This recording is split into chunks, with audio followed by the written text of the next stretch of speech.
They was their own operator, and so I told them, I said, well, it's gonna take about 30 days for you to be registered. They was like, yeah. And I asked them, I said, were you already have a broker? And they was like, no. Like, okay. And so when I reached So back out to them, I didn't get a response. So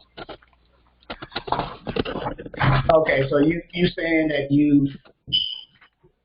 these are truck drivers who are under someone's authority, but they're trying to get their own authority, or? no, they had their own authority, yeah. But I was asking them about them getting loads. And I told them I was a dispatcher, and they was like, oh, okay. And when I reached back out to them, I didn't get a response. Okay. Yeah. So that's fine. Did you send them? You didn't send them a dispatcher agreement. You just had an initial conversation, right? Yeah, I just had a conversation because you really didn't feel for sure. Right. But Okay. All right. Yeah, just keep it moving. You know, an owner operator is going to get a dispatcher as they need. So if a person really needs your service, they're going to do whatever they need to do. So, I hear some static in the background. Is that Rada? Hello, Rada.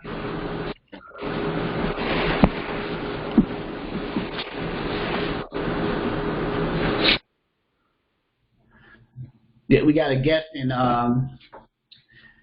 Kobe. What's going on, Kobe? Darius, of course, and then Sherry. I spoke to Rada yesterday, I believe. I was washing my wife's car. So, what's up, Kobe? Hey, what's happening, man? How's it going? Going good. Still learning, still making progress.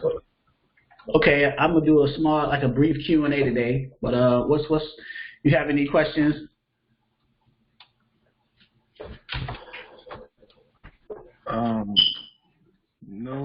No questions right now. I can think of off top. I just came in, so I'm just listening right now. Okay. I got Rada. See if I can get her mic open. Hi, how's Rada? it going? Hey, how you doing, Rada? I'm good. Sorry that kind of messed up. I'm barely getting a signal here, so sorry. Are you on a computer or are you on your phone or? I'm on the iPhone. Oh my I might God! have to switch over. Yeah, those Apple products, I tell you. So you and I had a conversation yesterday about like dispatching, just learning about dispatching and stuff like that. Where are you in your development of being a freight dispatcher? Well, basically, I finished the training process. I have a good grasp of, the workflow. I'm feeling a little bit insecure about reaching out to the carriers because I really don't feel I have enough, credibility behind me. And I guess that would be one of my questions. It's like, how do you position yourself as a new dispatcher without having, anything on your books or anything to entice them with, really? I don't have those relationships with the brokers and shippers that I could, Well, relationships with the brokers and shippers, that's going to come.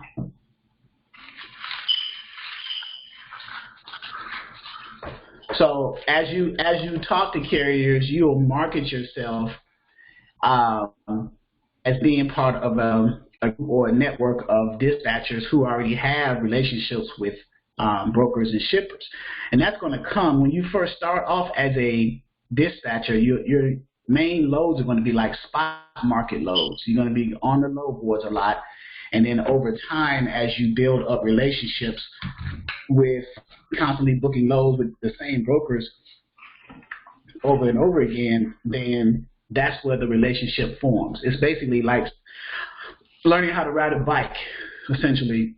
So, but as far as the carriers and speaking to the carriers, what in your training did you learn how to use a particular resource to reach out to the carriers, Rada? Yes. Basically going on there's certain boards that have contact information. And then it was suggested to try using social media and running like Facebook ads and Google ads and whatnot, targeting. Okay. Yeah.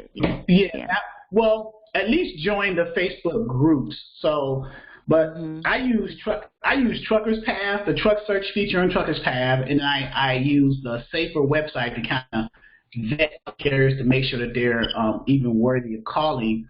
And then as far as Facebook, we can use like Facebook groups like owner operators, the Facebook groups that are out there for truckers. Black Truckers United is one that I think I'm involved in. Truck Dispatch Lounge. Let's see. Yeah, I'm in a group called Operators. So if you just go to the group and just click to join, they may give you some questions, they may not, but this is an owner operators network. You can join that one and then put your information out as being a dispatcher offering your services. It depends on how you market that. And then other ones are, let me see here, Truck Dispatch Lounge, there's one called Dispatchers Brokers. I'm part of that one. Then about trucking, so the Truck Dispatch Lounge. So let's look at that one. A lot of people ask questions. Yeah, truck this. So you just join the group, and then you'll get asked. The group admin, the person who administers the group, they may ask you some questions. They may not. They may just let you through. And then once you get in, like this person here, looking for dispatcher training. So I can comment right here, and then people saying that they got their training from different people. So I'll usually put my. Let me put my. So to benefit everyone, we're offering new HVAC systems at prices in 20 years. See back in the background here. Your family comfort, help ours in return for a limited time. Call us. Turn that down. All right. So on the. Let me put this. Yeah, so it seems like, there's endless access to truckers, but, I guess I'm more concerned about, like, what sets me apart from the million other dispatchers out there doing the same thing, especially as a new. So if I'm a trucker and you're a dispatcher, so if you were to call me and I posed that question, how would you answer that? Well, shoot, that's what I'm asking you. Or what do you think, in your opinion, what do you think would be a good answer? I guess, like you said, being affiliated with a larger network gives me a little bit of leverage to have those relationships with shippers and brokers that maybe don't advertise on the boards or list their loads on the boards. Right. That and communication. Yeah. Communication, being available for your carrier, doing all the administrative processing in a timely fashion for your carrier. So if you were talking to me from a dispatcher, so if I was a dispatcher and you were the carrier and you had posed me that question, I would answer it like that. Communication, availability, being on call when you need me, handling all the administrative paperwork in a timely fashion in such a way that while you're under your current load, going for delivery, I'll be working on your next load. So it makes the process of you driving and trucking seamless. And so those are some of the, and then so, but we can't form this relationship until we actually get started. Until once I send you my dispatcher agreement and profile, and you return that along with the other documents that I'm going to need. I don't know if you learned that in the other training that you were in. When you send out a dispatcher agreement and profile, and let's say you got a carrier who agreed to say, yeah, I need you as my dispatcher, and they sent one out. You sent one out to them and they returned it. You're also going to need at least 3 other documents in your possession to represent that carrier. You're going to need their MC authority letter, and their certificate of insurance, because these are some of the common documents that are needed when you book loads. So every time you call a broker or you deal with shippers, they ask for these documents because they want to qualify the carrier to make sure that they can run their freight. So what I usually do that. Under Truckers Path here, if you can see my screen, I think I'm sharing my screen. Can you guys see my screen? Yes. Okay. So under Truckers Path, let's choose all states. I don't know if you've navigated this before. If you've ever been on Truckers Path and went through the process of looking for trucks just to see who to call. So in this load board, the truck search feature of this load board, Truckers Path, I usually go after the 3 main equipment types, which are the flatbeds, the dry vans, and the reefers. Well, why do I do that? Because those are the equipment types that are out here the most. Those are the ones that are moving the freight the most. Those are the ones that you can find the loads for the easiest, right? So not the hot shot straight truck. I'm not discouraging hot shots or anything like that. I'm just saying for a beginner dispatcher, you want to make your job easiest by going after the equipment types that get you the freight the most frequently. So those 3, 48 or 53-foot flatbeds, 53-foot dry vans, and 53-foot refrigerated trailers. Do you understand what those 3 are? Yes. Okay. All right. And the reason why I'm asking, because there may be someone who may not on this call, and I just want to make sure that I get the basics, out the way. And then the safety rating, I usually just choose satisfactory, and I do a search here. So once we get a result set here, then I go into Safer and look up their information just to see if they qualify for us to call. So I got 44 carriers in all states across those 3 equipment types, all with a satisfactory rating. That's what this means. Okay, that's what the result set is. Okay, so now we just look through the carrier. So this person posted a minute ago, Sub-Zero Transportation. He's a flatbed. Now, under category, you have to be careful because you may be calling a flatbed equipment type, but hot shots usually put themselves under the flatbed category too. A hot shot is a 40-foot trailer attached to a dually pickup truck. Those are hot shots, but they are in the flatbed category. So my advice, if you are using Truckers Path and you call someone in the flatbed category, make sure that you ask them, hey, you got flatbed, I see it's a 48 or 53-foot flatbed. And they may say, oh, yeah, I got a hot shot. Now you're at a crossroads because you have to determine if you want to continue the conversation and even try to find loads for them. So with this, you just look here, and the drop-down arrow, now I get more information about them. I got their MCDOT number, and then I just take one or the other. Let's take the DOT. I copy that, and then I put it in the DOT category. You got MCA, you got company name, also Safer, just to look up more information, just to get some more information about them to see if they are part of entity type. If it said carrier/broker, I would not call them because that gets into double brokerage. I don't want to call a carrier who's an asset under a brokerage because I'm a dispatcher. I'm going to be dealing with brokers trying to book loads at carrier. But if they're part of a brokerage, then that's double brokering. That's the whole definition. Okay? So this person, you with me?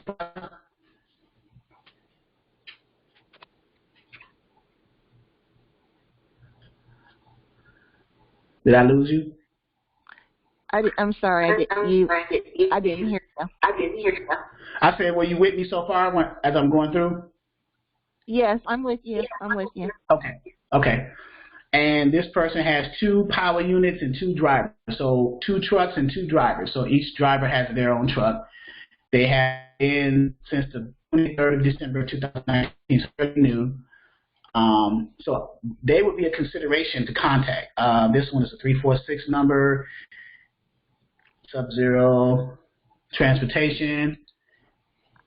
So John Riddick. So he would be a candidate to consider calling. And you would call them and then start a conversation.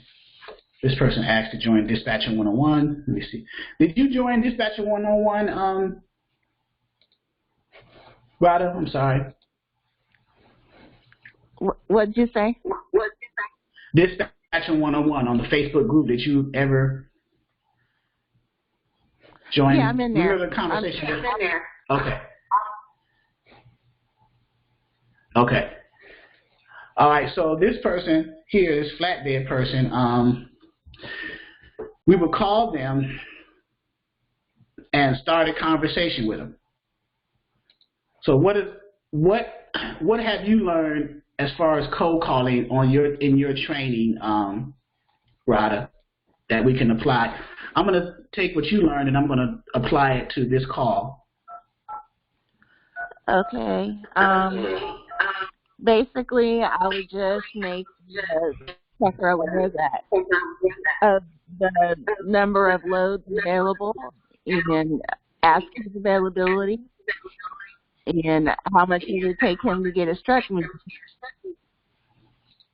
All right, so let me call. He's over in Texas right now, so it's kind of early. It's an hour Central Time, so it's 11:30 here, so it's 10:30 there. So let me. You can see I'm calling him. Remember I told you yesterday, live calls? I'm sorry. Well, The person you called has a voicemail box that has not been set up. Okay, so this person is either asleep doing his reset, or he might call back if you see a missed number. So what I do with that, I'll just move on to the next one and keep it. So this person has a dry van, a 53-foot dry van. This person, H&A Trucking, is listed there 3 times. Henry Siemens. Let's look up his information.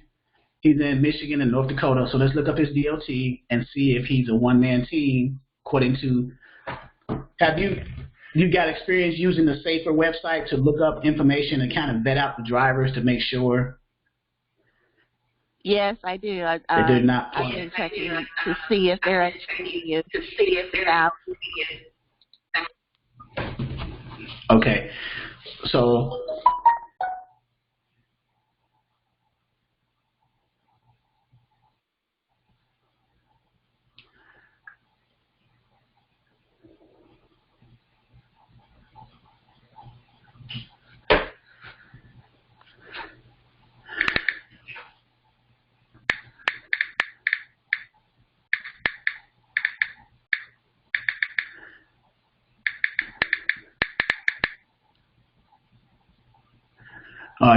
Sub-Zero John Riddick.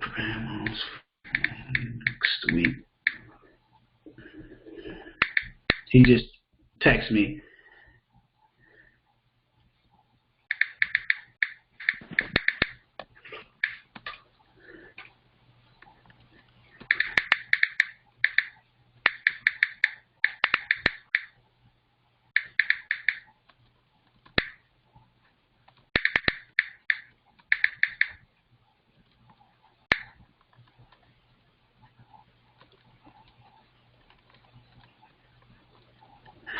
All right, so this one here is Hank Chemix, and let's see what.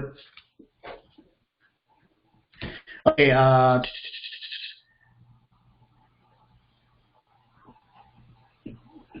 John Riddick just texted me back. He said, "Try me tomorrow." So he was resting on Sunday.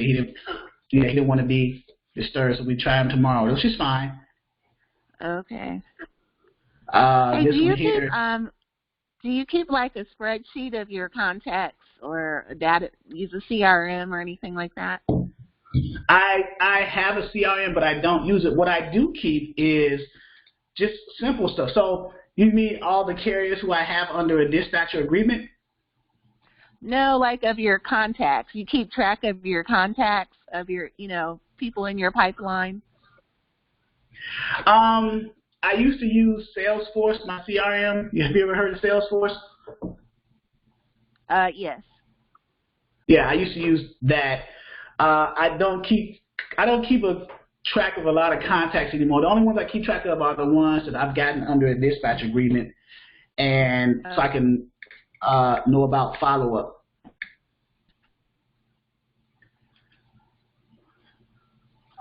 Let me call this one here and see if 209.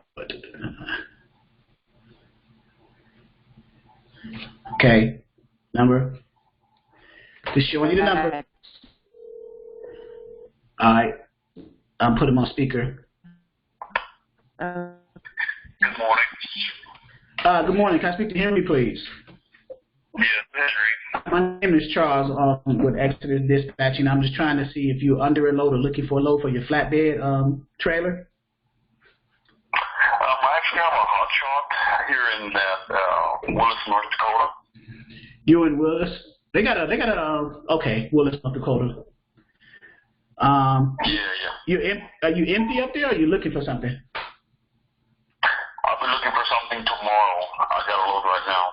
Okay, so you're dropping that load tomorrow. What do you got? What commodity you got on there? Like lumber, pipes over there? Or?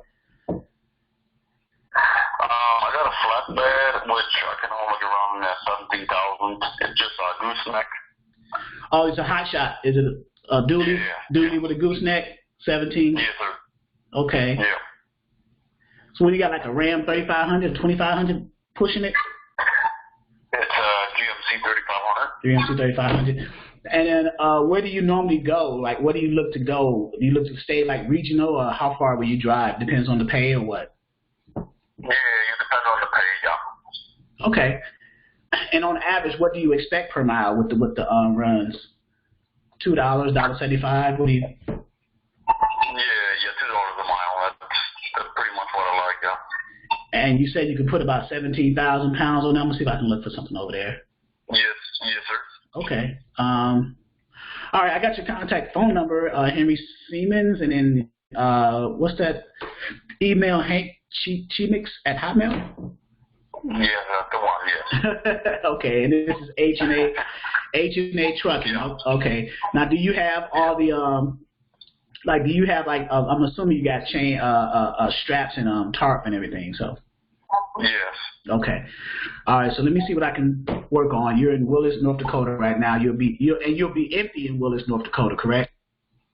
Tomorrow morning, yes. Tomorrow morning. Okay. I brought a load from West Texas. Odessa, Texas. Woo! I'm surprised you got out of there. Yeah. And usually I like to stay around Odessa. So I would love, like a load to go back to Odessa. Okay. But if not, it's pretty good. I'll probably go different routes too.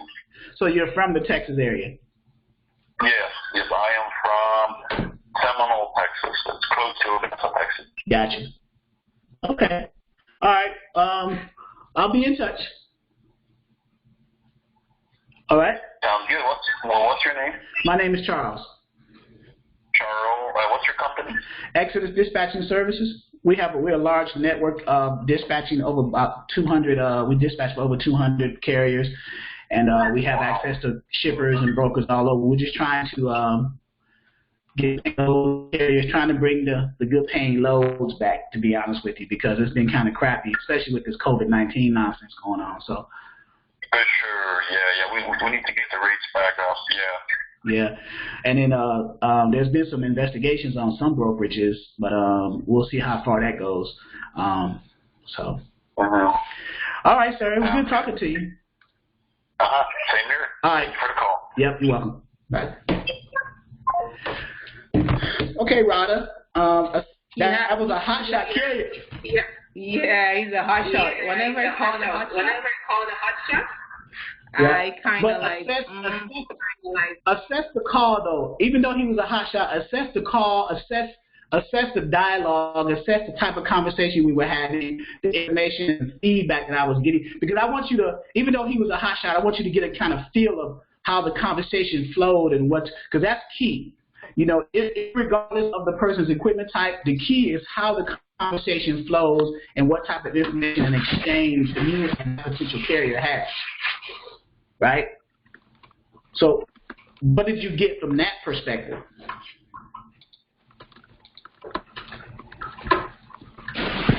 Right. So, I've got a building their rapport was key. Right. And having knowledge of their equipment type, you know, like he said he's a hot shot. I said, well, I'm sure you got some tarps and straps and stuff and things that you're gonna need. And he said he had 17,000 pounds he can haul. He's a hot shot. He wants $2 a mile. I think with that it's gonna be more $1.75. And he'll probably take it because he's trying to get back down to West Texas, which is like Odessa, Midland, Pecos area. I know exactly where he's at.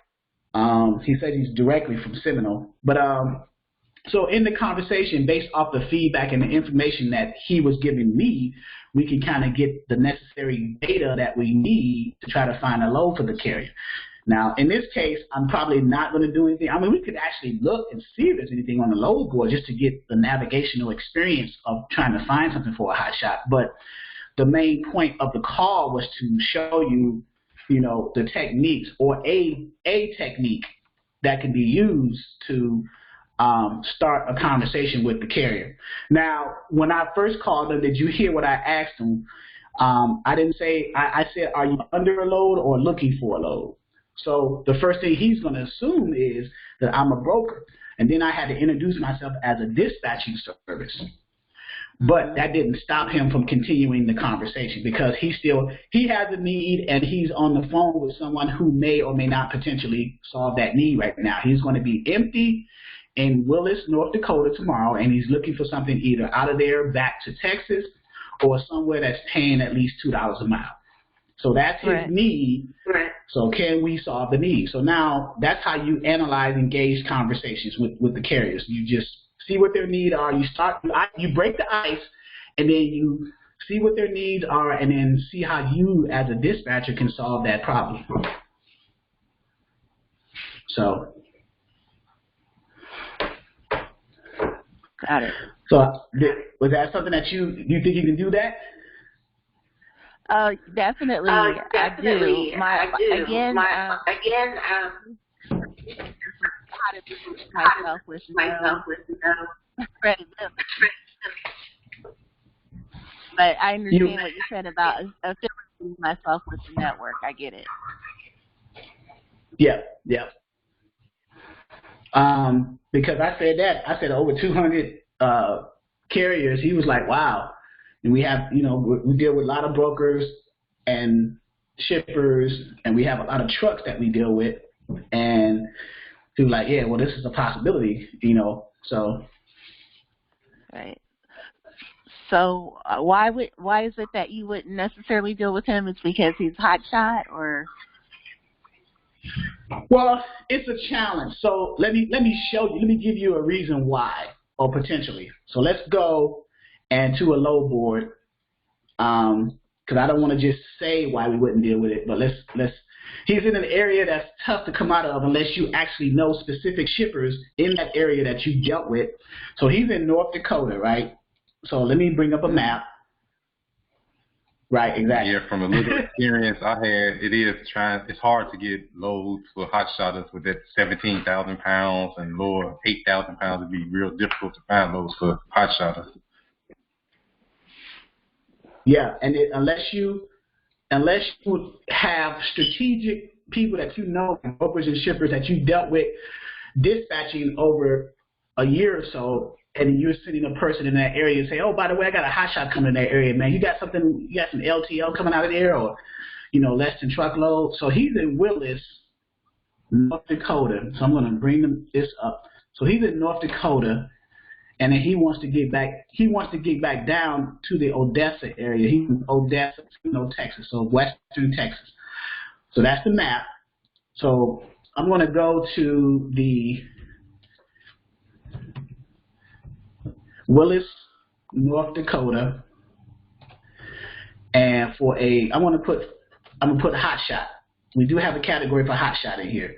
I can either put hot shot or put flatbed and just put the weight as 15,000, 17,000 pounds and see what pops up. But since we have a hot shot choice for an equipment type in here, I'll go ahead and just select hot shot and see what result we get. If we don't get anything, I'll go back and select flatbed category, and then I'll edit the weight to be just 17,000 or whatever, right? So let's do this one first. And I'm sorry, Williston, North Dakota. That's what the city was wrong. Forgive me. Williston, North Dakota.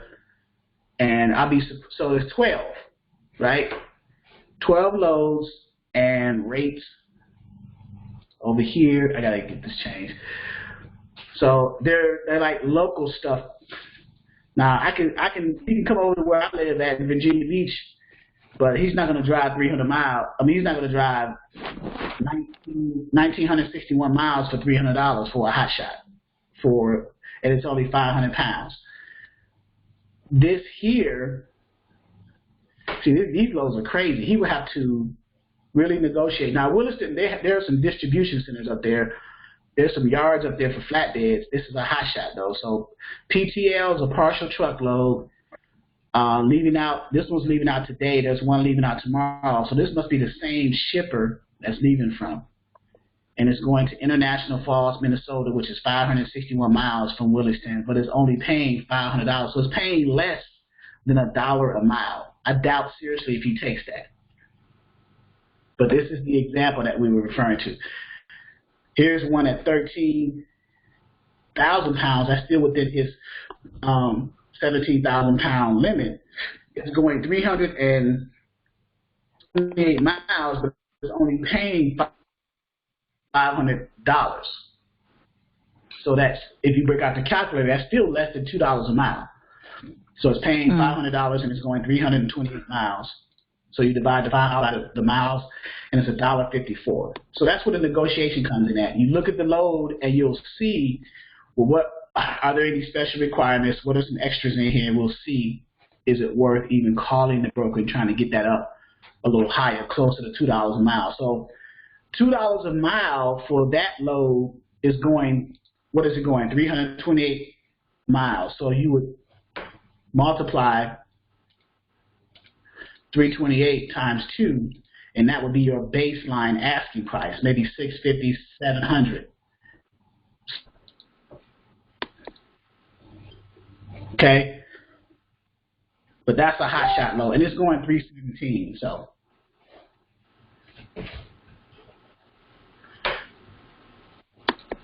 So if we go back and edit this, let's delete this one and select a flatbed category. It's going from Williston, North Dakota in the flatbed category, and just edit going anywhere. I'm just going to change the weight inside of the results. So we get 19. Okay. So now we would have to edit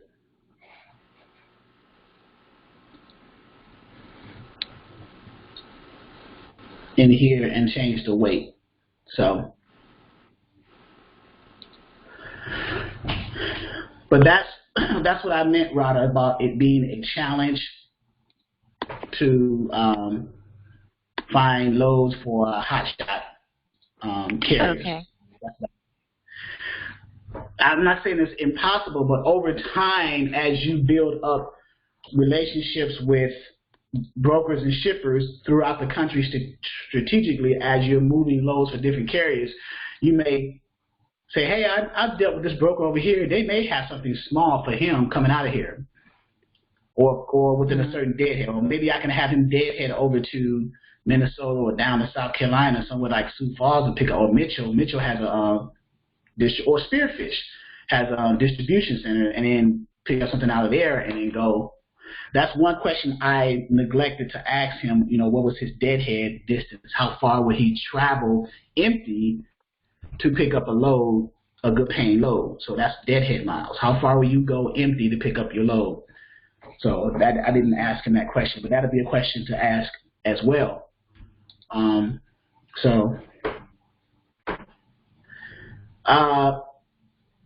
So is that some good information for you? Yeah, definitely. Let's see, what else?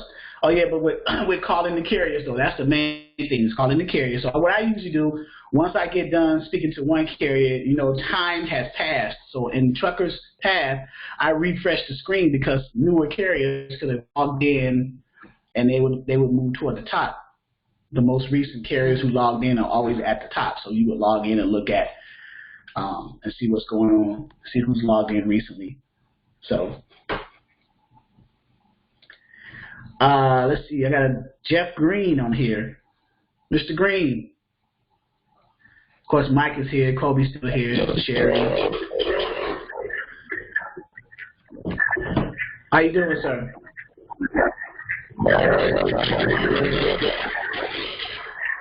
Uh-oh. There's a little jarbled. I can barely. Yeah, I'm in my phone. Okay. I'll have you type, Mr. Green. You can type in the chat.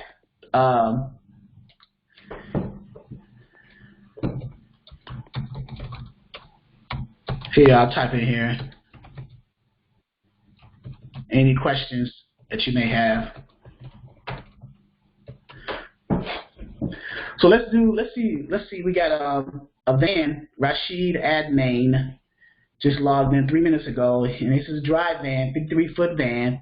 We got several others. We got a reefer. We got 2 vans. So let's look at this one here as far as the theme of calling the carriers. So this person is based in Chicago, is a dry van, and let's get his DOT and see what he has going on.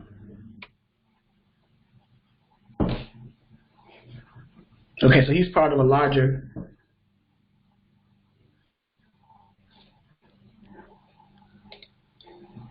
Okay, Sherry says she's getting a lot of feedback and want to restart. Okay, she was getting a lot of feedback. That's fine. Yeah, free conference call has been acting kind of strange lately, but. So, Rada, you were asking also about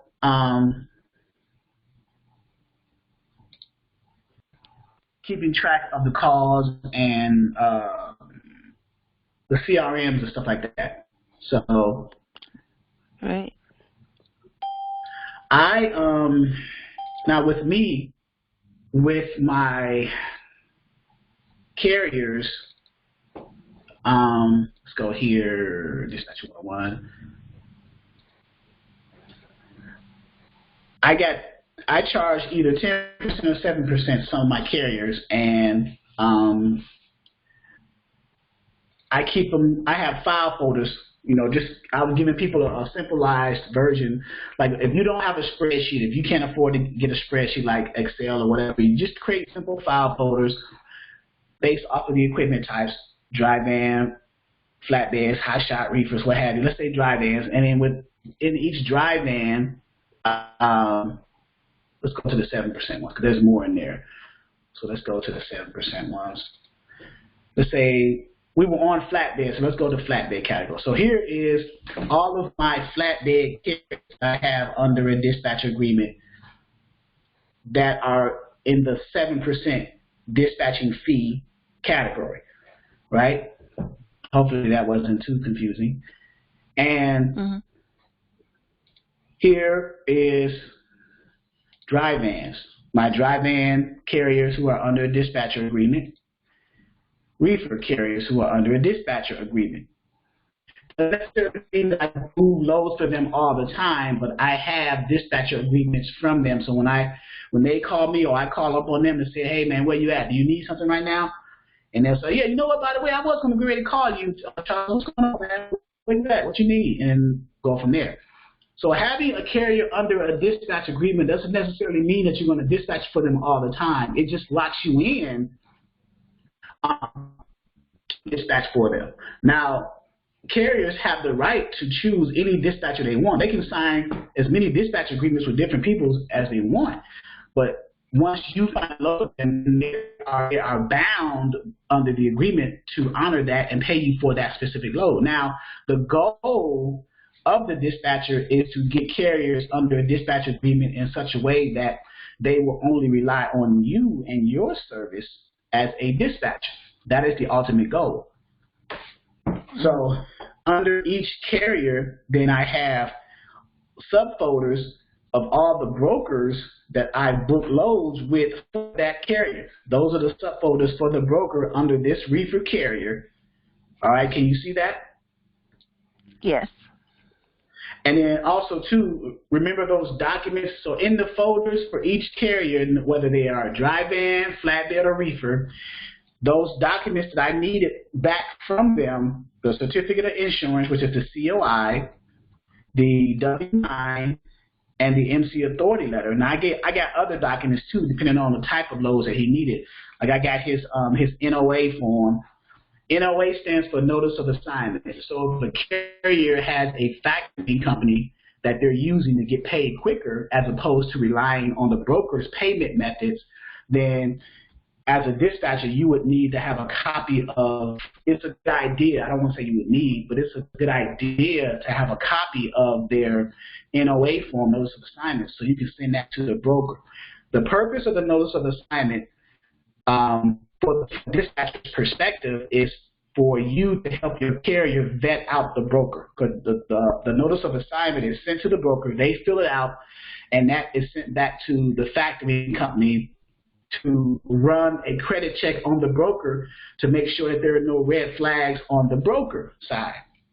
So it's a protection mechanism in place. It's a protection mechanism in place for your carrier by the factory company. So, but I have copies of those other documents in addition to the dispatcher agreement and profile in subfolders for my particular carrier, irregardless of their equipment type. So whenever I'm booking a load with a broker, one of these brokers or new broker, whether it's either through their online portal, they're going to ask for either to upload those documents that they need, because brokers need those documents to process the carriers through in order to get them set up with their brokerage. They have qualifiers that they have to meet to get carriers set up. And for example, a qualifier that a broker may need on the certificate of insurance, for example, a qualifier would be that the carrier must have at least $100,000 cargo and $1 million liability coverage. Okay? And if they do not have that, then the broker will come back and say, hey, man, your carrier doesn't have enough coverage to meet our setup process. Either talk to the insurance agency, a policy to get, if they want to run loads with us. And if that brokerage is a good paying brokerage, then your carrier would certainly take that into consideration, especially if it's dedicated loads, dedicated lanes, good paying freight. Then your carrier will be more than willing to bump a policy up from, let's say, $750,000 liability to $1 million liability, extra $250,000 coverage, which is going to cost over time an extra on their monthly premium, an extra maybe $50 or so, $50 to $100. So what's an extra $50 to $100 a month to up your premium for a carrier on their liability coverage from $750,000 to $1 million if you're getting 3,000 to 5,000 loads per load from that broker? You're not going to miss $50 to $100 a month. You're making $3,000 to $5,000 per load. It's simple mathematics in that regard. So, but here's my system that I usually because someone had asked that question a while back. Well, how do you organize and keep track of all as you build your carriers up? You know, for one dispatcher, how many carriers can I handle at one time? You know, and I'll say, well, starting out, if you're getting consistent loads for them, I would say 3 to 5 carriers. So 3 to 5 carriers. And what I did, I created file folders on the desktop, and something that you can do. Let's see here. So we created a folder, and we'll call it, for the sake of doing interaction with Rada, right? So Rada Logistics, right? And Rada, you still not, right?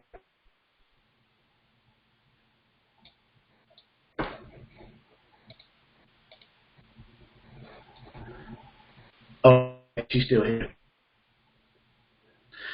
Okay, then who is area code 832-943?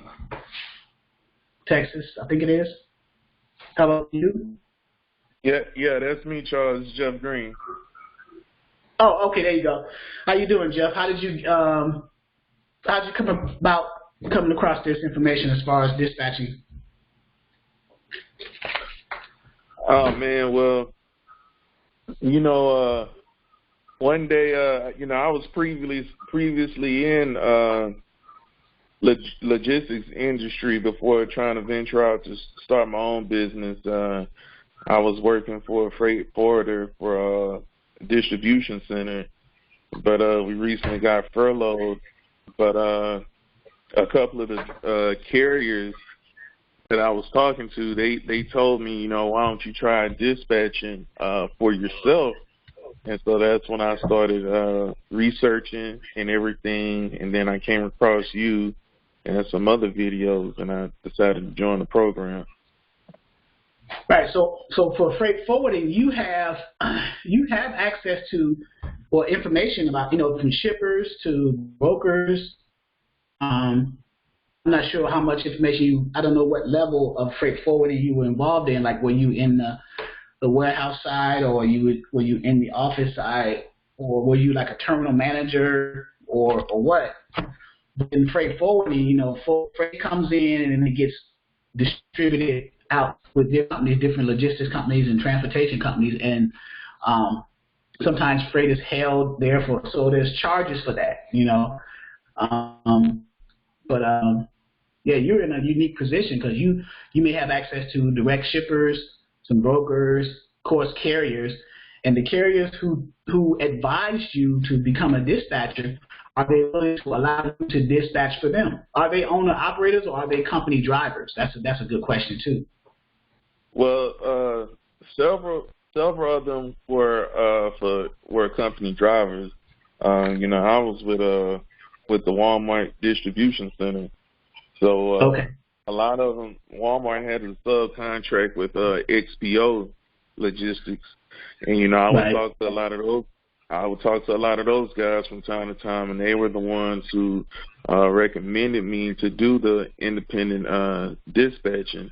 Now, the carriers that we did have, the independent carriers, I didn't get to talk to them that much because I was working on the inside of the warehouse, you know, with the order fillers and routing the routes and whatnot. Right. So the ones that you did get a chance to talk to, who were company drivers, I'm assuming, if they are considering getting their own authority and going out on their own, then you would, you know, probably say, well, if you're going to get your own authority, why don't you let me, you know, be your dispatcher? So, and that could be, if I were you, you know, continue that relationship with them, and especially those who are serious about trying to get their own authority and venturing out on their own, as opposed to remaining, because company drivers, it's hard to dispatch for company drivers because they already have their own localized internal dispatch teams. Now, if they were owner operators who were leased under the company, they're not company drivers, but they're owner operators leased under the authority of a specific logistics company, you may have an opportunity to dispatch for them, but a lot of times the companies still want to see what that owner operator is doing as far as finding their own loads, as opposed to just worrying about being paid through weekly settlement every week. They still want to know, well, where are you getting your loads for? Well, who cares if I'm paying you what I owe you as far as the amount that you charge for me to lease under your authority? So it's a challenge dealing with company drivers, even owner-operators who are leased under logistics companies. That's why it's easier to start off dealing with owner-operators who have their own MC and DOT and who are not company drivers. They're not leased under anyone. They're totally independent. So. Right. Yeah, and that's what I'm shooting for. Everybody who's strictly independent. Now, I did network with some of those guys, and I just had some business cards made, and I kind of had to sneak back to the distribution center, but I told them, whenever they're ready to get their own authority or whatnot, to give me a call. Right. So while you're waiting on them, you can still be going after other carriers, like through load boards and social media. If you live within a certain radius of a local truck stop, you can go there to the management and say, here, I'm an independent dispatcher. Can I post my information on your bulletin board, or can I talk to carriers as they come in and get fuel, take showers, or what have you? I'm sure there's plenty of truck stops because you got a Texas number, so I'm assuming, I would assume what 832 is Houston. Right. So you would, I'm sure there's some truck stops around there. You can probably talk to some and see if they're willing to take your call, they're willing to listen to the conversation, and hit the ground. Because that's the number one way of trying to get carriers. If you physically show your face, talk to them, conversate. They see you talking to them. They see the genuineness in your disposition, in your voice, and your sincerity in what you're trying to do. And then number two, of course, you do the cold calling, and you market your business that way too. Like I just got off the phone talking to a carrier, and even though he was a hot shot, the conversation went well. So there's several ways, and text, emails. But once you get 1 to 2, 3 carriers, now for beginner dispatchers, I recommend trying to either start off with 3 carriers, maybe 1 of each equipment type, dry van, flatbed, or reefer, and then just dispatch for them for a while until you learn each of those equipment types, and then you develop what's called a niche or your niche. Your niche may be flatbeds. Then you just start targeting only flatbeds because you're better at moving loads and finding loads for flatbeds. But start off with the 3, 1 of each, and then find out which ones you're better at, and then just build your business. If you're going to be by yourself, I recommend, and I've told several dispatchers this over a long period, about a year and a half, 2 years now, 3 to 5 carriers should be enough to sustain until you get to a point where you want to bring on like sub-dispatchers under your company. So if let's say you got 1 carrier and you're booking loads for them, let's say 3 loads a week or 2 loads a week at a certain amount. So 3 loads a week, each load is going to be about, let's say, $2,000. You figure 3 loads a week, Monday to Wednesday, Wednesday to Friday, Friday to the following Monday. That's 3 loads. $2,000, that's $6,000 a week. You charge 10%, that's $600 to you for your dispatching services. Or you can do 3 loads a week at $2,000 per load. And these are just average numbers. Now, of course, they can be more, but this is just on average. So you do 3 loads a week at $2,000 a load, that's $6,000. Or you can do 2 loads a week at $3,000, that's still $6,000. So in any case, that's a $600 if you're charging 10% for your dispatching fee. That's $600 per truck, per equipment type. Say you got 3 to 5. Let's say you got 3 trucks you're doing that for. So that's 3 times 600. So that's $1,800 a week that you're making dispatching, and that's just 3 carriers. So starting out, do you think $1,800 a week is okay for a beginner dispatcher with just 3 trucks? I think so. Absolutely. Yeah, because I'm just giving you lowball numbers. Now, of course, the numbers are going to be inflated more because the rates are starting to go back up. But I'm giving you minimums, so you can find $2,000 loads 3 times a week for a carrier, depending on the equipment type. So that's why I say again, as beginner dispatchers, start to dispatch 3 trucks. 1 for each equipment type of the 3 major equipment types: dry van, flatbed, and reefer. And then as you dispatch for those 3 different equipment types, you're going to discover that you're better at one than you are at the other. Once you make that discovery, then you put all your energy in that specific equipment type that you're good at, and then you just increase the number of equipment types for that specific one. You follow what I'm saying? Yeah. So, but start off with each of the 3 because you want to learn each of the 3, because as a dispatcher, you want to show carriers that you're familiar with their equipment, irregardless of the type that they have, whether it's a flatbed with headache racks, with tarps, straps, dunnage, chains, binders, pipe state, all these, whether it's a drive or reefer with the TCU, the temperature control unit, whether it needs to be continuous, whether it's with the dry van trailers, whether you got horizontal or vertical E-tracks, whether you got straps, cloths, whether it's an air ride, whether it's swing or sliding, whether it's air ride suspension, whether it's spring suspension. So these are some of the things that carriers are going to look for, the knowledge of their dispatchers to know. You know, once you understand that, and I think flatbeds are probably easier ones because they're easy to deal with. Flatbeds, you pull up into a yard, they come out with a forklift, they load and offload, and you're gone.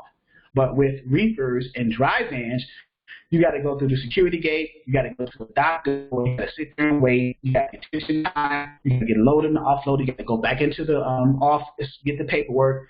You know, so there's a lot of layover, detention time, a lot of just yard, you get loaded and unloaded and you're gone. You see? So these are a lot of considerations to take into account as well, you know.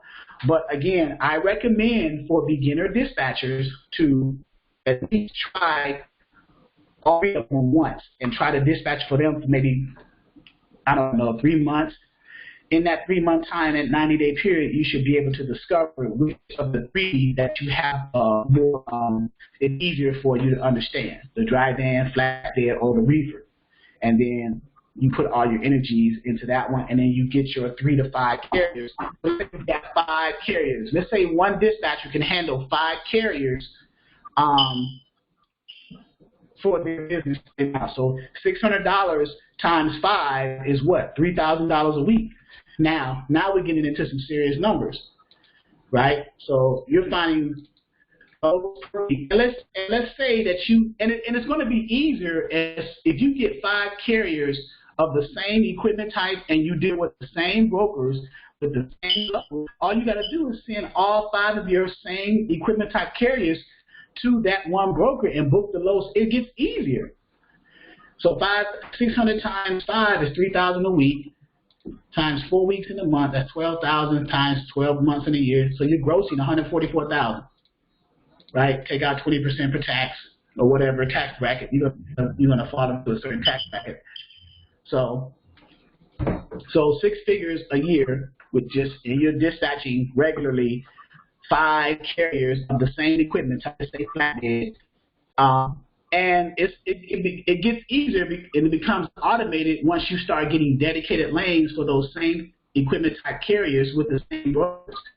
Now you got to get into the thought process, okay, I need to scale my business now because all my carriers, they're under dedicated lanes. I'm just sitting back collecting checks. I mean, if I want to grow my business, I need to bring on more carriers, maybe bring on some sub-dispatchers and have them. So now, you see, but you have to start off small and start off basic and then get that process down and then go from there. Any questions? Charles, what is the sub dispatcher? Sub dispatcher like me, I started a sub dispatcher, but I had to step away for a minute. But a sub dispatcher is like me, all those carriers I showed you in my filing system. I don't have time to find loads for all of them, so I bring on sub dispatchers. They find they're my carriers. You guys find the loads, and then we either split the commission or you get more of the commission. So let's say I charge 10% for a carrier. I already got the dispatch agreement profile and all the other documents. Some of my sub-dispatch, I just send the copy of the profile to the sub-dispatcher and the other documents, the certificate of insurance, the MC authority, and the W-9. They book the loads. I'm going to talk to the carriers and say, hey, I got a dispatching team. This dispatcher is going to be working with you exclusively, finding you loads. You're still under the Exodus umbrella, but you're going to be working with this specific dispatcher, not me particularly, but my company. So the carrier say, okay, that's fine. Still under you is good. So, so that dispatcher will be working with that carrier exclusively, and then they find loads, and then we split the commission 50-50. So they get 5% of the dispatching fee, I get 5%. Now, over time, as the sub-dispatcher builds a report and move loads consistently, their commission goes up. So it may go from 5% and 5% to, let's say, 7% sub-dispatcher, and Exodus only gets 30%. So the more you prove yourself by finding good paying loads and keeping that carrier running, and you get more of the commission. So a sub-dispatcher just works under a dispatching company, moving loads for already established carriers. A sub-dispatcher doesn't have to worry about finding carriers because they're dispatching for loads for carriers that already exist. Okay. And so you it have that on eliminates your platform too, right? Yeah, I do. I need to re-implement it. I haven't been really implementing it like I should, but it is on here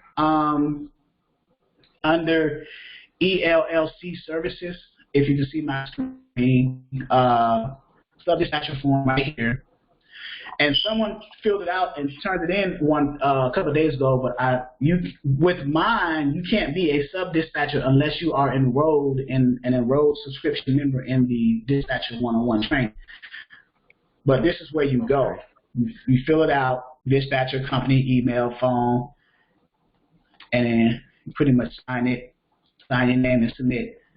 And I get it sends it to my Exodus email, and I see it. And then I decide, based off of the conversation and training that you have, one of my equipment type carriers that I feel that you can probably start finding loads for. Okay. And we go from there. All right. Who's that, Kobe? Ask that question? Or Mr. Green? That was me, Kobe. Okay. So any other questions? Hopefully I'm answering questions too for you guys. So that was my main point, to answer some questions. What I was doing with RADA as an example, because someone had asked me, well, how do you organize your carriers if you don't have, like if you're a brand new dispatching business and you don't have the software yet because you just started off and you don't have the finances to get everything that you need in place starting out, then just build file folders on your desktop and keep track of them that way. Like I just created a folder on the desktop. I called it RADA Logistics. And in that folder, you would have subfolders for, let's say, RADA got a dry van carrier, and then she's under a dispatcher agreement, and then she got a reefer carrier under a dispatcher agreement, and then she got a flatbed carrier under a dispatcher. So she followed the advice of this training, and she said, okay, I'm going to start off getting one dry van, one flatbed, and one reefer. And I'm going to book loads for them, or try to book loads and understand how to book loads for them for the first, let's say, 90 days. And then after 90 days, I discovered that I'm really good at flatbeds. So I'm going to stick with just flatbeds. So I'm going to change the dry vans all flatbeds, because I'm good at booking loads for flatbeds. So now I got all flatbeds, right? So I'll say flatbed, and then we'll say flatbed 1, and then we'll say flatbed 2, right? And then for each equipment type, they're all the same equipment type, but for each one, now you got brokers that you book loads for. Broker 1,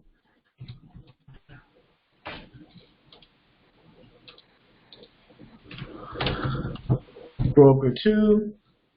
Let's say you got relationships with, and broker 3. And then I'm going to take those 3, copy them, and put them into the other flatbed folders. So all 3 carriers got 3 brokers that router is booking loads for. Now in each of the flatbed carriers, remember we need documents. So we create documents, right, and just call it, we need a certificate of insurance, that particular carrier's certificate of insurance, that particular carrier's W-9, and that particular carrier's MC authority letter, right? Because as you book loads for time for that carrier, you're always going to need these documents. And let's get the NOA just in case that carrier has a factoring company, notice of assignment. And each of those carriers, I'm going to copy and put in each of the folders those documents that they need. So now you guys follow what I'm doing here, right?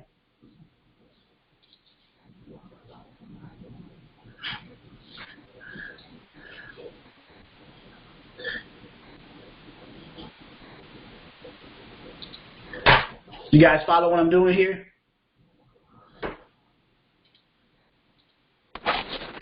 Yes. Okay. I wish I could, but my screen kind of matrix looking. I haven't been able to follow your screen since I've been on. Okay, so what I'm doing, who's this, Kobe? That was Kobe.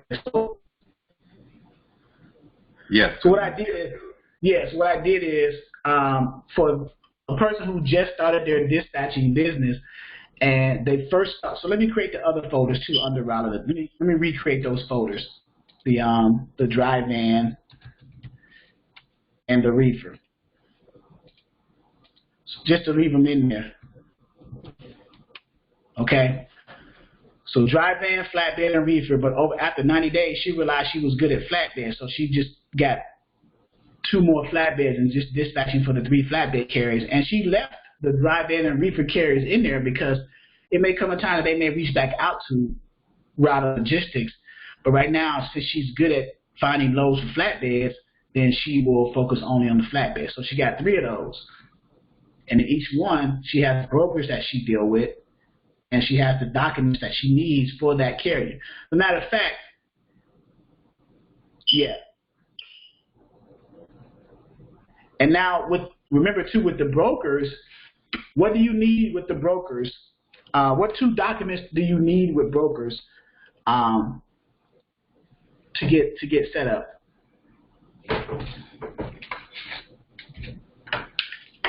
The carrier package and the rate con? Correct. So when you find a load for your, let's say the carrier under an agreement, you got the profile, you see their profile, what they need, you go on the load, you find the load for them. Then you call the broker, you start that conversation. Hey, broker, I see a load going from, like our example here, Williston, North Dakota, down to Odessa, Texas. Is that load still available? They'll say, yeah. What's your MC number? You give them the MC of your carrier, and they look it up. They're gonna say 1 or 2 things. Either the carrier is set up with them, or they're not. If they are not, they're gonna say, well, who do I email the carrier packet to? Of course, as the dispatcher, you want them to send it to you. So they send it either, nowadays, most brokerages, they have website, online portals. They'll send you a link to their website where you can go online and fill it out online. Caught up to that type of technology yet, they'll send you a PDF attached to the email, and you just open the PDF, maybe fill it out with DocuSign or a PDF filler software, and you'll fill it out like that. In any case, you send that back. When you send the carrier packet back, now it's time to include those other documents that you send back to.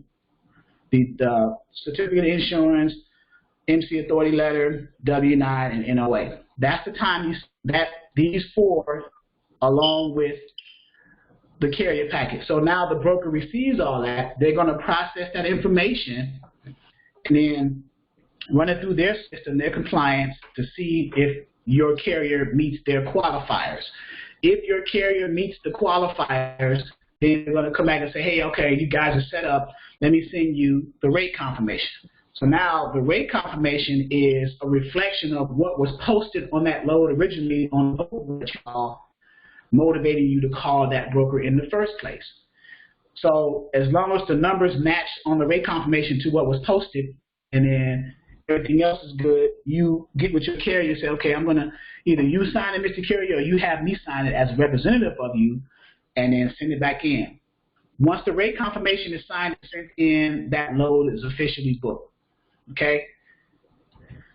You guys follow that process, right? So I'm going to broker 1, broker 2, and broker 3 under the flatbed.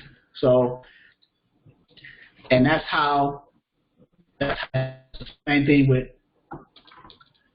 Any questions on that part?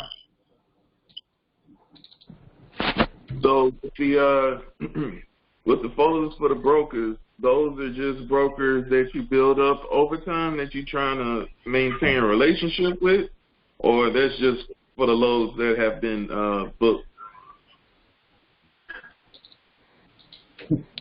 Those are the ones you build up over time. Once you book one load with a broker and your carrier runs that load successfully, that broker's going to reach out to you as much as they can because they see a good carrier that moved their load successfully. So they're going to say, hey, man, I got another load. You got a truck over here in North Dakota. I got another load for you. Yeah, and Mike made a good point, too. You want to update your carrier information in RMIS and add your name as a dispatcher. That's correct. So RMIS is the registry monitoring insurance. That's the premier onboarding software that the majority of brokers use. RMIS. Okay. So, but yeah, over time you want to that same broker that you book loads for. Like in this case, in mine, for this reefer carrier, I got all these brokers. I can, reach out to them because they know I got my reefer carrier. I want to call each broker and say, okay, we're already set up with you guys, so we ain't got to worry about filling out the carrier packet. We may have to update something because maybe his insurance is about to expire because we haven't dealt with him in a while and his insurance is still aging, so his liability and cargo, he may have to update that. But as far as getting set up, you're already set up with them. You only need to get set up with brokers one time. You may have to update certain things, but you only need to get set up with them once. And then they'll just send you rate cons. They'll say, well, we got another load. Okay, is your carrier in the area? Well, he'll be empty tomorrow in about 30 miles deadhead from where this load picks up. So yeah, we can get that load. And they'll say, okay, well, let me go ahead and shoot you the rate con, and then you guys agree on the numbers and go from there. So yeah, these are folders of brokers, and of course you want to, for your carriers, you first want to lean on the brokers that you've already established relationships with and see if they have loads wherever your carrier may be empty at. And then if they don't have them, then you go to the load boards and try to find a spot load for them. But if you already got brokers that you got your carrier set up with, check with that first to see if they have any lanes in the area or within a reasonable deadhead from where your carrier is currently empty. So that's another way that you can strategically plan routes for your carriers as a dispatcher. As you build up more and more brokers that you set up your carrier with, you can strategically it's called load planning. You lean on those brokers that you've moved loads for successfully. And of course, as a broker, they're going to be sending you lanes anyway. They're going to email you lanes and say, oh, whenever you get a carrier in these lanes, this is what I got available. So, or they'll call you from time to time because they have a number. So, all right.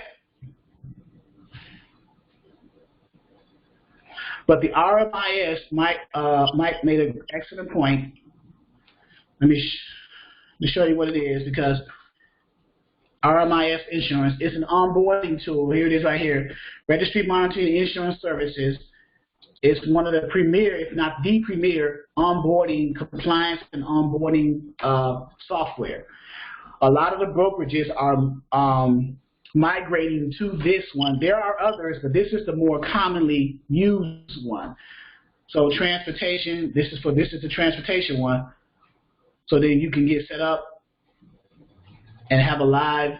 But most brokerages, if they're using an onboarding software, it's probably going to be RMIS. And then what you'll do is they'll send you a link to their specific RMIS. And then when you deal with RMIS, you're going to have to either enter the DOT or the MC of your particular carrier that you're trying to get a load for with that brokerage. That carrier's data is going to come up and auto-populate the majority of the fields in the RMIS, and then you just fill in some of the rest of the stuff. And then you'll submit that information. You'll upload those documents that we referred to, the W-9, the MC authority letter, and the certificate of insurance. Upload that to their system. It's going to hit their server, and then they get that data. They're going to process it, and they're onboarding experts, and then they're going to get that carrier set up. If there are any discrepancies, the broker's going to reach out to you and say, hey, your certificate is about to expire. Can they send us an updated certificate?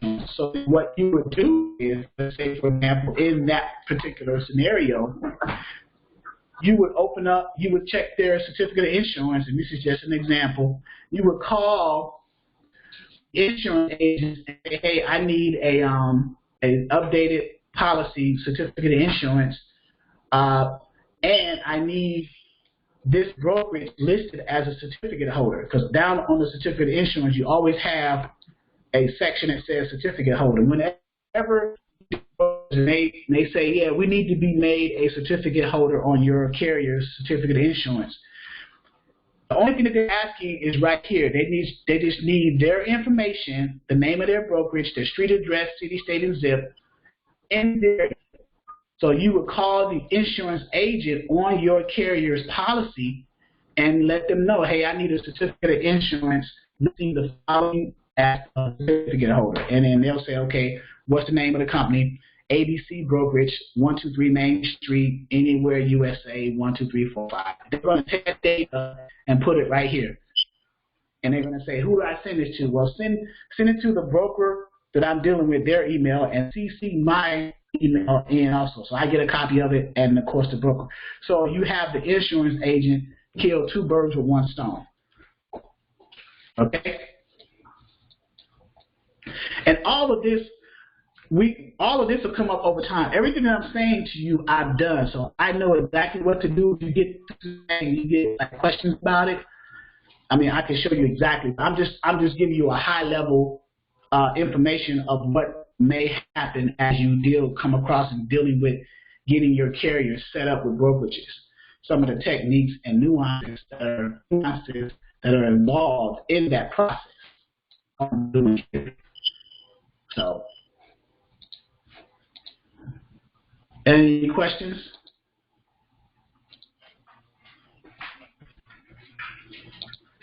A lot of information I didn't want to kind of overwhelm you guys with, but I want to always try to keep it as basic as possible too. So Jeff Green, or just trying to make sure you guys are okay. Kobe, you good? I'm good. Yeah, I'm good. Oh, Jeff. Okay, so and then Rada, are you good? I'm waiting on Rada too. I just want to see before I get off here. I'm good. So is this dispatch training? This is some of the stuff that you were looking for earlier, like something that's being on topic. Definitely. The repetitiveness really helps as well. I mean, like you said, it's a lot of information to take in at one time. So, very helpful. All right, no problem. And then Jeff, Mr. Green, you considering? have you formed your dispatching company yet, or I can't remember if you said it or not. Yeah, I formed the company and everything. I had an LLC. I made a Facebook page and the Instagram page, and I have my business cards. I just gotta start cold calling this week. Yeah, and now is there or are there any truck stops within the 20-mile radius of where you live? Yeah, right now there's about one about 15 miles west of me, in West Houston past Katy, like by Fulshire or Brookshire. I think there's a Love's down there, and okay.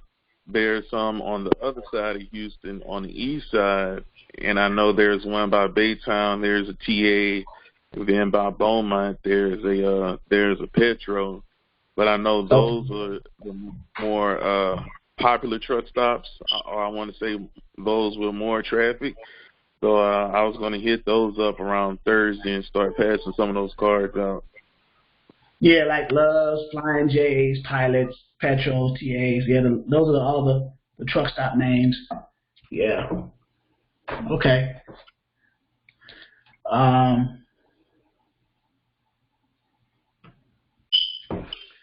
Let's see. Rada says, I'm talking. Guess it's not coming through. Okay, Rada, what did you want to? Go ahead and unmute yourself.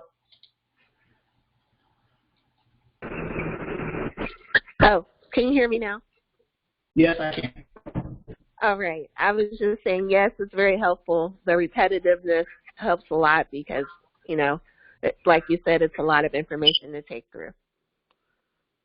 Yeah. That's what I do. I try to, especially the basics. I want to get to a point where on this training platform, because it's called Dispatcher 101 Training for Beginners, I try to get the foundational part established with basic stuff. Telling you, this is how you want to do it. This is only my advice. Now you can decide which angle you want to go with it. This is my advice for you, and you can go from there, right? So my advice, starting out, of course, you want to focus on the three major equipment types: dry van, flatbed, and reefers. Then as you book loads for those three, again, you will discover that you are good at booking loads for one of those three equipment types. Once you discover that, then focus on that specific equipment type, maybe 3 to 5 of those, and then you just build your business from that because you're good at finding loads for that specific equipment type. 5 of those same equipment types, dealing with the same brokers, you're sending those carriers to the same brokers. So now it starts to become automated, especially if that broker has dedicated lanes. So now you're just sitting back and everything is automated, and you just tightening up your business now. You went through the hard part of learning the equipment types. You found the one that you're good at, and then you just took off from there. Now you're building relationships with brokers, shippers, going from there. So it's a gradual, progressive or progression type. It works. You just gotta put in the work, And this platform is designed to assist in doing that. This is a training platform that is designed from someone and a network of people who have the experience of doing what you are going through or trying to do now. And it's good to lean on people who've been through that experience to kind of hook you onto the learning curve of what to expect. So it's helpful to have somebody that knows, that understands. And if I can't answer a question, I definitely know people who can. So there you go.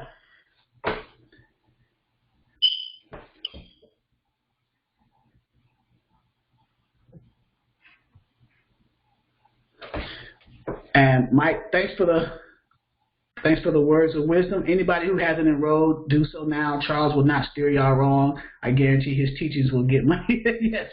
One. Yeah. It's because dispatching, the process of dispatching it's the same. You get the carriers, you find the loads, you book the loads, and then you invoice the carrier. Now, the players in that process change. You're going to have different carriers. You're going to have different brokers in the process.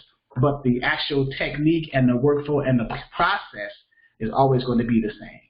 Now, whether you're dealing with spot market loads on the load, when I say spot market loads, I mean when you go on load boards and you actually look at those are spot market loads. Or if you're dealing with contract loads, when you're dealing directly with the shippers or dedicated lanes from the brokers, those are contracted loads. They're dedicated and they're straight up loads. Spot market loads is when you're going on load boards and you're trying to find something right then and there on the spot, or maybe a backhaul to get your carrier out of a tough spot. So there are different variations of that stuff. But the overall process is, as long as we keep our mindset in that type of thinking that the process is the same, the characters are going to change, the carriers and the brokers. So, all right, guys, I think I've talked enough. Any more questions?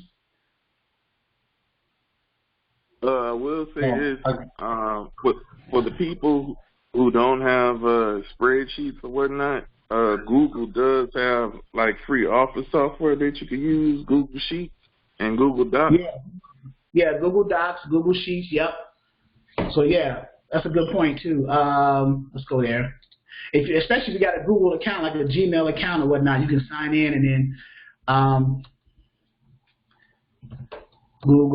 you got Google Sheets, Google Maps, Google Docs,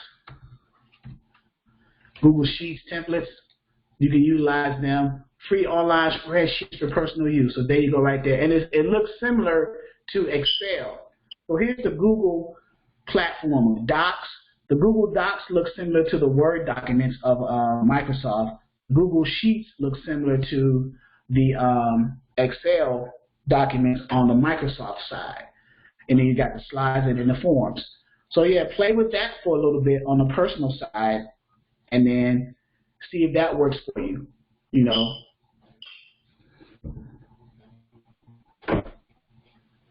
Any other comments, questions?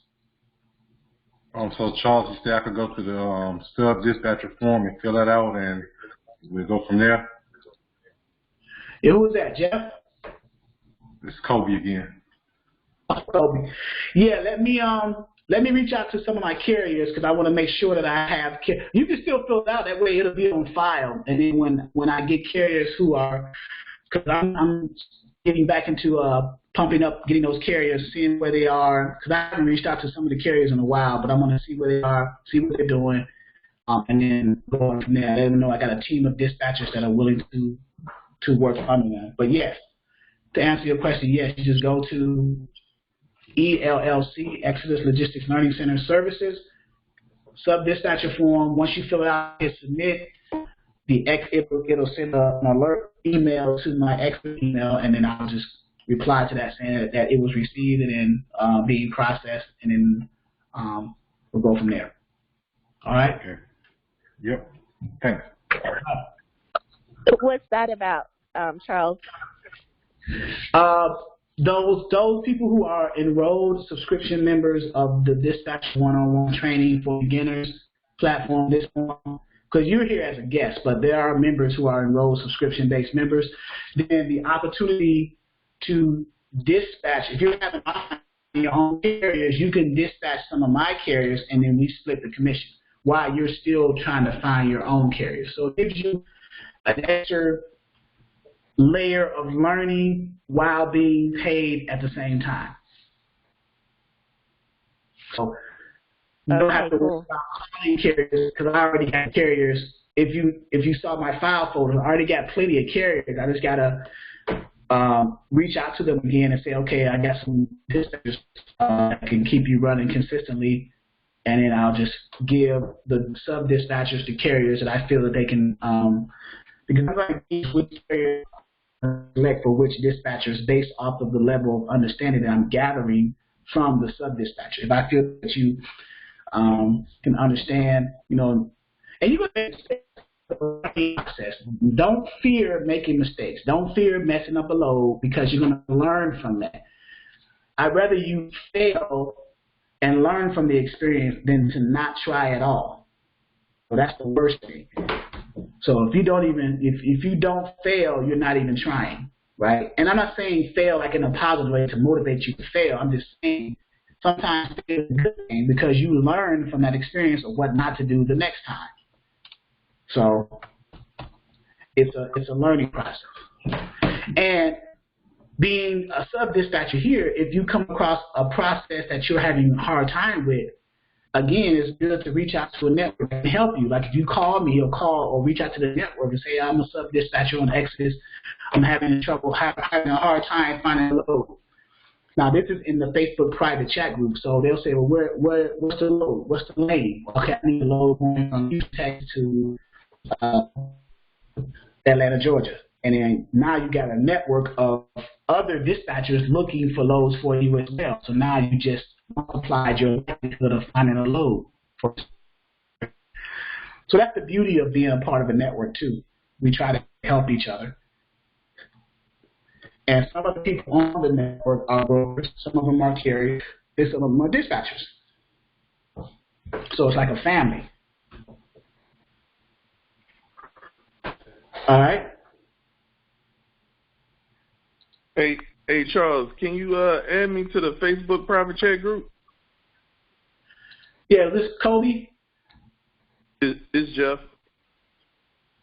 Yeah, are you an enrolled member? I can't add anyone unless they are an enrolled member on the Dispatcher 101 training. I can add you to the Facebook group, but the private chat group until you enroll in the course. Oh, I am enrolled.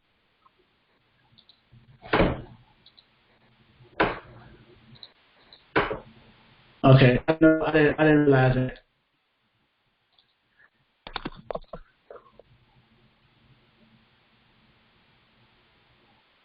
So did you join the Facebook group already? Yeah, the 101. Yeah. Yeah, I did. All right, give me 1 second.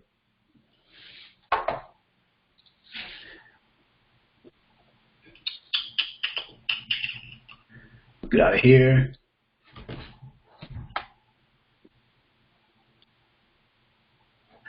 And the Facebook.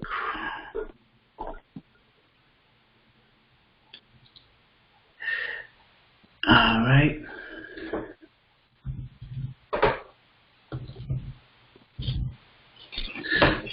So which one is you? This one here? Yeah. No. Wrong one. The one below there.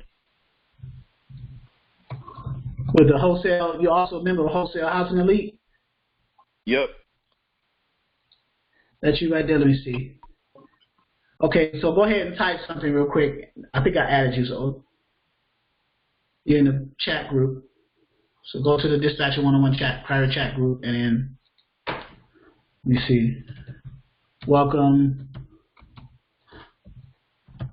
Jeff Green. Hopefully that's you.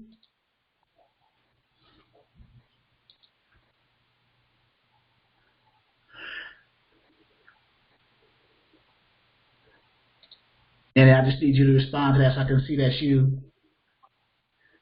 People asking, and I do have a freight broker. I'm trying to reinstitute the freight broker 101 as well, but man, time.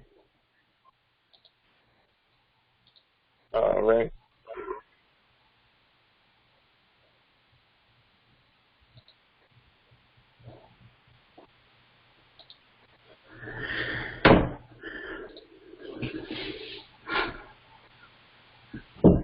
All right, so I'm just waiting for you to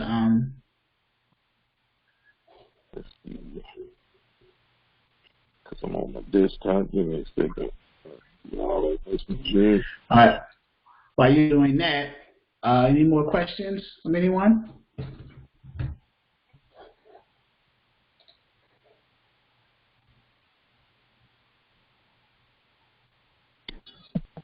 All right, I got it. Are these conferences, these meetings that you have, they every Wednesday and Sundays? Right, the live. Yeah, the live ones on the website here under Dispatcher 101, live online trainings. Yeah, right now there are, Wednesday at 6 p.m. Eastern and Sunday at 11 a.m. Eastern Standard Time, and then the links to get to either through the phone dial-in or on your computer, the link online. Yep.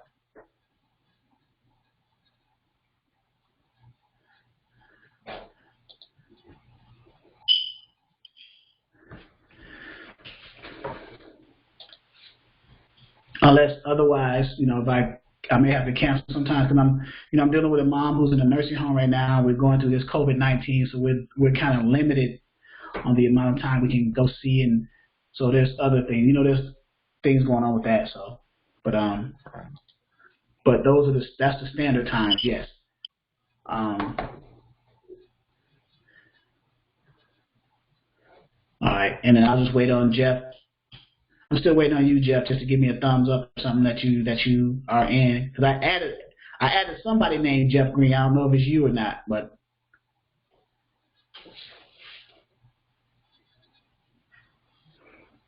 and then let me go to Dispatcher 101 just to see which Jeff Green. Okay, was that you?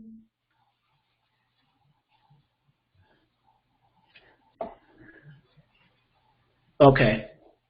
Yeah, he just responded. Okay, Jim.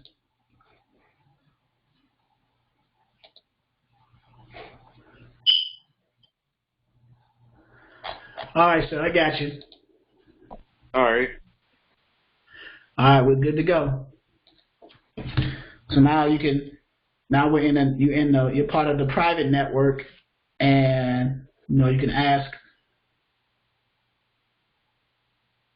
general questions in here as well, offline, outside of the live trainings, and outside of what you're getting from the website, the different modules and stuff.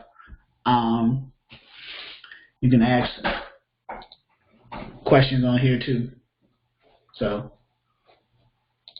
All right, sure thing. All right, sir. Welcome aboard. Thank you for having me. Yep. All right. Any other questions and comments? I want to make sure that everybody's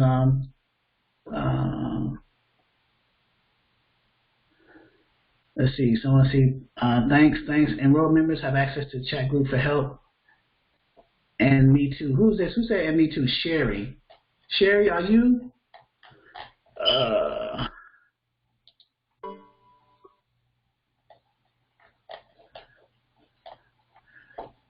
Okay, that's Sherry. I need to ask Sherry then.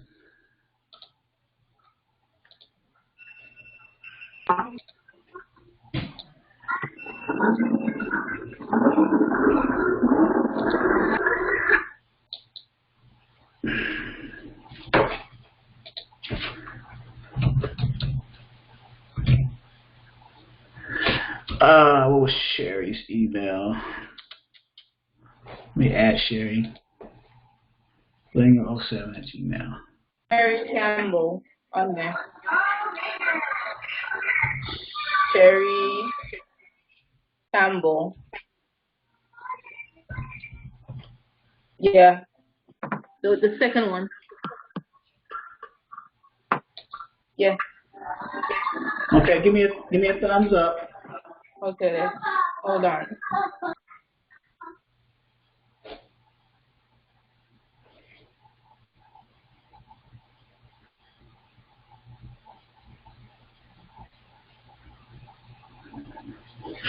Yeah, because that's going to help tremendously if you're in the private chat group, because the private chat groups, that stays up like all day, and people ask questions here, we communicate, we send loads. I mean, we're just going back and forth. Got brokers here, like the broker page. You can reach out to the broker for loads. She may have something for you. Loads, different loads, $2. We're just finding good information. Money, loads. So,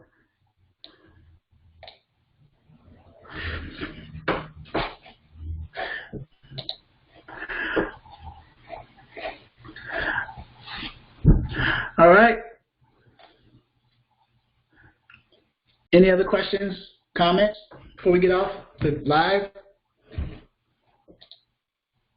Okay, Sherry just did a thumbs up. Very good, Sherry.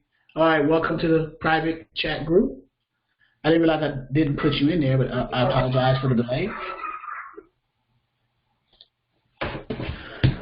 Okay, guys, I will Wednesday. Let me put my information in here in case. Of course, I always put my information in so you guys can reach out to me. Text. Have any questions or comments outside of the live? And Rod, I hope this helped. There's more information, but Rod, I hope this helped. Number one, and number two, I'll eventually make you a Wolverine fan instead of Ohio State. But I know that's going to take some time.